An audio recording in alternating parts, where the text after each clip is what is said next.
Miami Dolphins pass rusher Jaelan Phillips is out for the season, as the team announced yesterday. And we are just rolling with the punches here in 2024.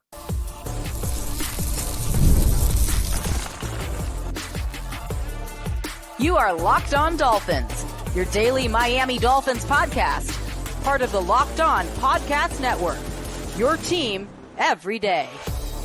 All right, Miami, welcome to another episode of Locked On Dolphins. I am tired this week. The hits just keep on coming. Welcome to another episode of Locked On Dolphins. I'm your host, Kyle Krabs, a lifelong Miami Dolphins fan, host of Locked On Dolphins, co-host of Locked On NFL Scouting, author of Touchdown Miami on Substack, the NFL Draft Lead for the 33rd team. You can find all of our shows on YouTube or wherever you listen to your favorite podcast. Tip of the cap to our everydayers, because it is your team every day. We don't just say it. We live it here on the Locked On Network. Today's episode of Locked On Dolphins is brought to you by Prize Picks. Go to prizepicks.com/Locked On NFL and use code Locked On NFL in all lowercase to win $50 instantly when you play $5. What did I do to you, football gods? Of all the players, Jaelan Phillips out for the season with a partially torn ACL. It was announced yesterday. And obviously with the crossover Thursday episode to kind of jumpstart things on a Thursday.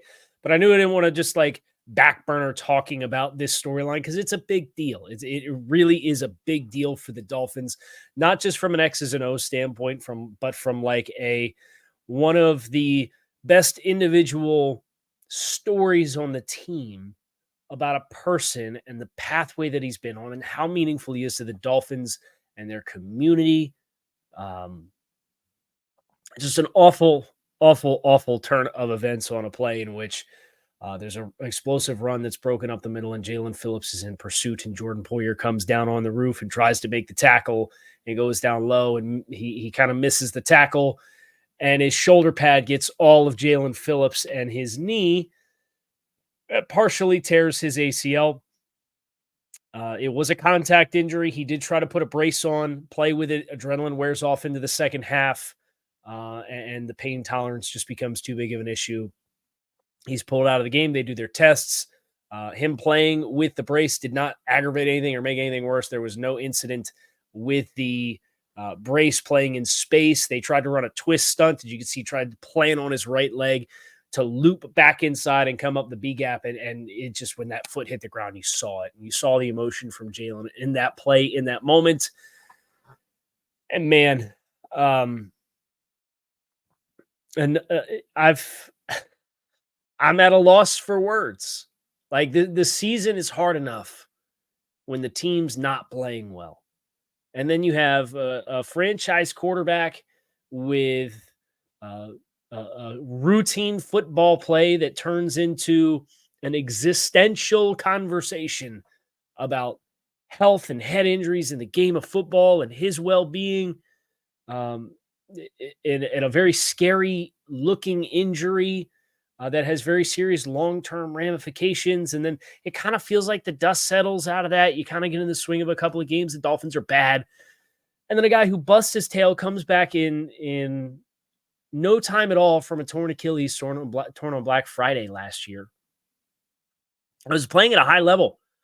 For the grades that I have for the Dolphins this season, because I, like the peach I am, decided I was going to grade every player on every play on a +2 to -2, like sliding scale. Like 0 is, yes, you met your standard expectation on this play based on the design of the play and the leverage of your alignment and your execution.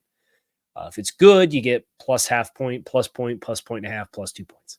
If it's bad, it's -0.5 point, -1 point, -1.5 points, -2 points. Like, and as it gets worse, you lose or gain more points or better. Jaelan Phillips is the third highest rated per snap defender on the season for me with my grades snap to snap as far as being able to perform over the expectation of the call in the situation. Third highest performing defender and the fifth highest performing player on the team overall out for the year. And it really is an embodiment of with this game, you just don't know. And Jalen was a guy who dealt with his fair share of issues and injuries at UCLA and had a neck issue that temporarily forced him to retire. And then he comes back and he's fully healthy his first 2 years. And then last season, he looks like he's on the breakout, and then the Achilles happens. And this is an unfortunate injury to the same leg, but it's not in any way related because it's a football play. And I know there's a whole conversation. Everybody wants to be angry about everything, but multiple things can be true at the same time. And this is one of those ones that I think any player could have been in that position and would have found themselves with a similar injury. And it's just unfortunate, you know. And I know there's a lot of talk about the Dolphins and the talent they've allocated with injury histories and what that impact has been for the Dolphins. And then the Stars have certainly never aligned. They've certainly gambled and they've certainly paid the price for it with trying to allocate better talent and getting better talent per investment opportunity by having players that have question marks, whether that's developmental question marks as young players, whether that's players with injury histories that the Stars are going to have to line for that guy to be available full time. And Jalen had the Stars line his first 2 years here. And it felt like, man, the work that he put in, the opportunity that he has to come back, felt like he was really hitting his stride. And we'll have to wait to see Jaelan Phillips again. And that really stinks. It's really unfortunate. It's a loss for this football team. It's a loss for this locker room. Obviously, he'll be a part of the process the rest of the way this season. But with a season that's going the way that it is, you need players like Jaelan Phillips who play hard every single snap, who are willing to put their body out there and play through discomfort to try to make plays for their teammates. He's talked about that before. I remember talking with Jaelan Phillips at training camp a couple years ago.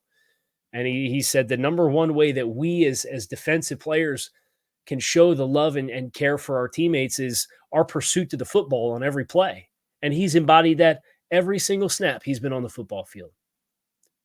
I could not think of a person that I would more hate to see something like this happen to than Jaelan Phillips, especially as somebody who has been very transparent about the struggles of being a professional athlete and the pressure that comes with that and how that impacts your psyche. So I'm sending my absolute best to Jaelan Phillips. And I hope you all will join me in doing so as well, even in the midst of what is very quickly becoming a season from hell for the Miami Dolphins. Jalen and his well-being, regardless of wins and losses and football implications and all that, should be front row center for all of us, as he is a very valued member of this Dolphins team that we all love. So we're going to talk a little bit more of the football side of things, and then we're going to just kind of recap where Jaelan Phillips is at with his tenure with the Dolphins on his rookie contract and talk about what next year looks like for Jaelan Phillips. We'll get into all that next year on this episode of Locked On Dolphins. Make sure that you stick with us. If you're thinking about going to the game, whatever game it may be, or maybe it's not a game, maybe it's a concert or comedy or theater near you, if you want to go to your favorite local venues and catch all of the latest events, you can make sure you take the guesswork out of buying tickets with Game Time. I love the fact that they have panoramic views, so you see exactly what your sight line is before you buy your tickets, and you can toggle all-in pricing, so there's no surprises when you put the tickets into your cart. The fees are all displayed up front. In just a few taps, you can get tickets delivered directly to your phone. So take the guesswork out of buying tickets with Game Time. Download the Game Time app, create an account, and use code LOCKEDONNFL for $20 off your first purchase. Terms to apply. Again, create an account and redeem code LOCKEDONNFL for $20 off. Download Game Time today. What time is it? It's game time. What does the Jaelan Phillips injury mean for the rest of the Miami Dolphins and for the Miami Dolphins defense the rest of this season? This is an important note because you do have a fifth-round pick who I liked and thought was a good value selection for the Dolphins, and we have not seen at all this season in Muhammad Kamara. One would imagine his number is going to be called on Sunday. How big the workload is yet to be determined. From a snap and workload perspective, uh, Emmanuel Ogbah now takes the reins back as the marquee player in the edge room. He actually had outsnapped Emmanuel Ogbah did outsnap Jaelan Phillips by about 15 snaps thus far through the first 4 games. The next edge in line is Chop Robinson with 87 snaps. I would imagine between Chop and what you have with Quentin Bell, who's played about 60 snaps, those guys are going to both respectively get a bump. And then obviously Mohamed Kamara as a player who can presumably be an early down presence for you. I don't know that I would play him a ton in the obvious pass rush situations, but the big pivot player here is you spent a first round pick on Chop Robinson. And this is a really critical development window for him. I think it is funny and it's ironic. When that draft class came in 2024, and the Dolphins picked Patrick Paul and Chop Robinson with their first 2 picks, one of the criticisms of those selections, and I believe there's criticisms of those picks that is warranted, but it's still they have chance to be really good players for the Dolphins, and we have to see how they write their stories from here. But it was these were not positions of need. Well, Patrick Paul's already started a game at left tackle, and Chop Robinson is very suddenly the number 2 in your pecking order and a starting edge defender for your defensive front, and probably going to play 40 snaps a game. That's a big workload, and that's something I think Chop's going to need to show a lot of growth in both phases as both a pass rusher and as a just base defensive end. The game against Tennessee was particularly unkind to Chop Robinson. He did not grade favorably for me in this game at all. He graded as in 22 snaps, the second lowest performer versus expectation on the defensive side of the football. He was on the ground a lot. And J.C. Latham was the offensive tackle that he was playing against, who's a fellow rookie. And right now, from a pass rush perspective, any and every Chop Robinson pass rush is 3 hard steps up the field. If I have the corner, I'm going to try to take the corner and rip through and just rush straight speed. If I don't have the corner, I am now going to try to convert speed to power and play through you, but I don't have ideal length to play the position, so I'm going to try to take both hands and get into your chest and walk you backwards that way. And when it works, he ends up compressing the tackle back into the lap of the quarterback, and then it's a constricted pocket, but he's not clear to make a play. And when it doesn't work, he gets ridden way past the edge of the pocket, or as J.C. Latham did with him a few times, he picked him up and tossed him out the way. You need a better pass rush plan than 3 steps, rush to speed, speed to power every time. That's the first half of the Chop Robinson conversation. And this was part of the concern I had with the profile of drafting Chop Robinson in the first round. I believe you can go back and watch the show that I did immediately on Thursday night when they drafted him and say, I think he has a chance to be a better player in year 3 than he is in year 1. But for a team that's competing, are you getting a little greedy? Or are you getting out in advance of your premier positional values at the expense of getting players that can more directly help your football team right off the jump? That's what Chop Robinson is now going to have to prove, that he is capable of being a contributor right off the jump for the Dolphins as a pass rusher, let alone as a run defender. Now that brings you to the run defending elements of Chop Robinson, which was the known and established area of growth that he had most. And this is where I think the challenge is going to be. I know Chris Kaufman from 3 Yards per Carry has pointed out already, Miami's snap usage for Chop Robinson already to this point has featured Chop Robinson more on the field on early downs and rundowns than as a true pass rusher. And I don't know if that part of that is because of the pass rush plan that he illustrates as far as beating offensive tackles, or if that's coincidental just based on rotations and trying to keep guys healthy and getting your best combination of pass rush guys on the field while playing with 0 leads for 4 games, which it probably has something to do with it as well. But from Chop's perspective, leveraging and utilizing his hands at the point of attack is like the number one thing I'm going to be keying on, because say what you will about Jaelan Phillips and how much of a madman he is rushing the passer. He is also at his core a player who illustrated great growth and development with utilizing his hands and creating space for himself and not getting chest to chest with blockers, because then, and you saw this against Tennessee and not just against JC Latham, but against pulling offensive linemen as well. If I need to engage with you and we're tight quarters chest to chest, and now I want to disengage with you and create space to get off the block because you're applying pressure to me, when I create the space, I am giving ground myself in the real estate at the point of attack. And that then allows me to be displaced further as I get myself separated to clear off the block. And that's where the big touch or the big 41-yard run that Tennessee had. They pulled at Chop Robinson. They combination blocked with Skoronski and Latham on Benito Jones, and they knocked him onto the ground and created horizontal displacement, and the guard wrapped around, and Chop tried to wrong arm, which is where you take your outside arm and you rip through and come across the face of the puller and then uncover yourself in the hole.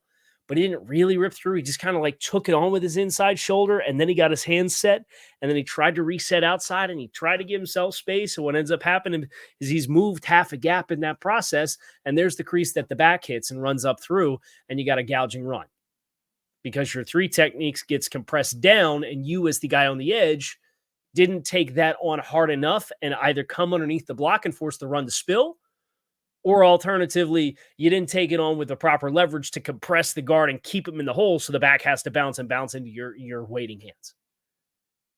As just a couple of examples. So that's the edge group, is that Muhammad Kamara, who also doesn't have great length, but has a little bit more power, like raw power and anchor in his game, even if he's not as explosive. We'll see. We'll see how they choose to rotate this. I'll be evaluating it closely, and there's a short-term evaluation for the prospects of the team, and I know everybody has their expectations are out the window. You could still evaluate the team and evaluate, hey, are you playing winning football? Are you doing your part to win? Are you a sustainable part of the solution here? I got criticized last week for talking about how the Dolphins could win the game against Tennessee. Did I expect them to win the game against Tennessee? No, not really. I don't expect them to win this week either, if I'm being completely honest with you. But I still want to evaluate and see players making improvements, especially young players like this. Because as much as it'd be easier for everybody's mental to just sim to the end of the season and pretend like everything that's happened in the first month of the season didn't happen, it's going to have to play itself out either way. So you might as well make it a productive use of your time and find the individual improvements that make you feel good about players being long-term building blocks for whoever is running this organization next year and beyond. So yeah, I'm going to be evaluating it. I want to see you make improvements as a first-round pick who's thrust into a starting job because you lost, at least until Bradley Chubb comes back, you lost Jaelan Phillips. A little bit more on Jaelan Phillips. A reminder where he's at with his contract, within his rookie contract, what he is looking at next year, which will be a contract year for him. That's next year on Locked On Dolphins. Make sure you stick with us.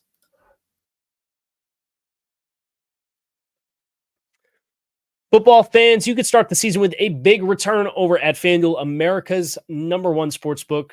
You get the hunch in the middle of the game. You can check out the latest stats, view the live play-by-play, and so much more on the same page where you get your bets.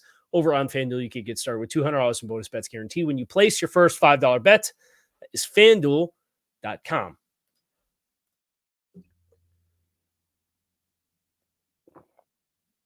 I swear to God, it is just constant caffeine consumption this week to get you through. The Monday night element of the whole week messes the whole thing up. There's usually games over on Sunday. You could start recapping the game film, be done by Tuesday night, post all your content by Wednesday, recapping the game, whether that's on a podcast or on Substack, and then you turn the page. Well, Monday night, so you get a later start on Tuesday to even start. It's been brutal and a bit of a slog, admittedly. I will give some flowers to Quentin Bell, though. I thought Quentin Bell in 15 snaps against Tennessee, it was the first time I saw training camp version of Quentin Bell.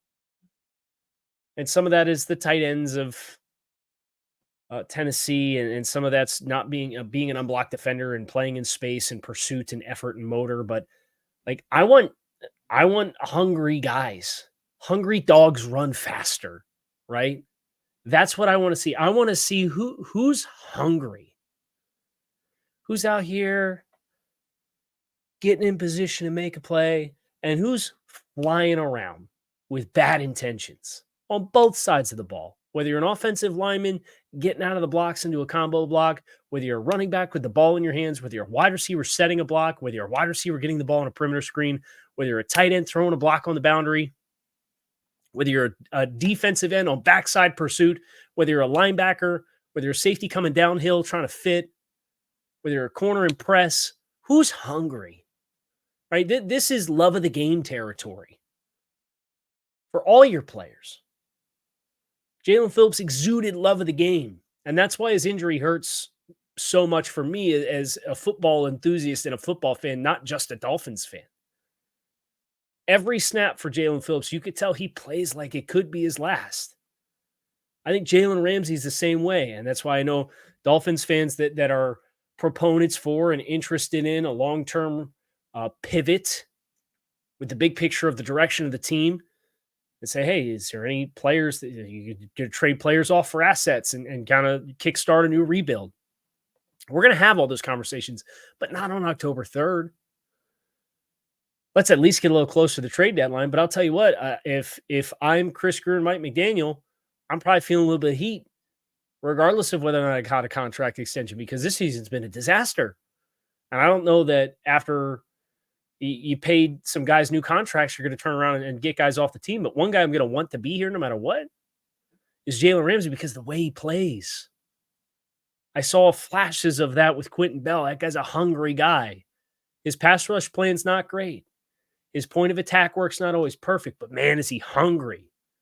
And just don't consume the game entirely from a wins and loss perspective, and just watch the guys and try to find that joy element within the game, because it's what Jaelan Phillips was all about.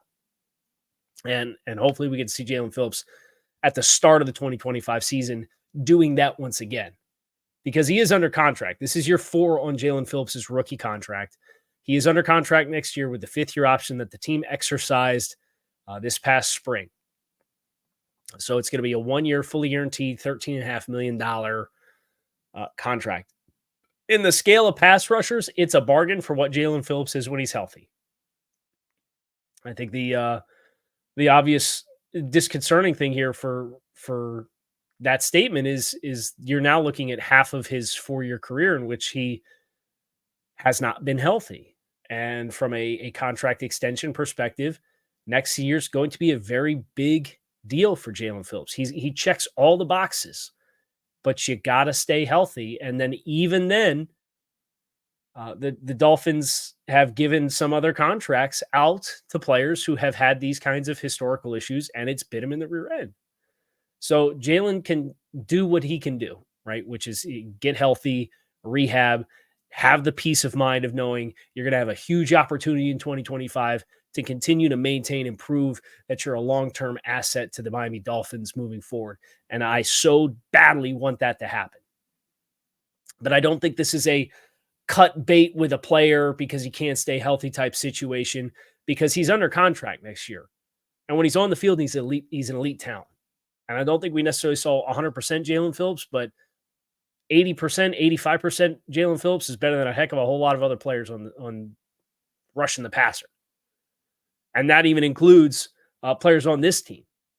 Because, again, he was one of the top-graded defensive talents. I had him on a per-play basis.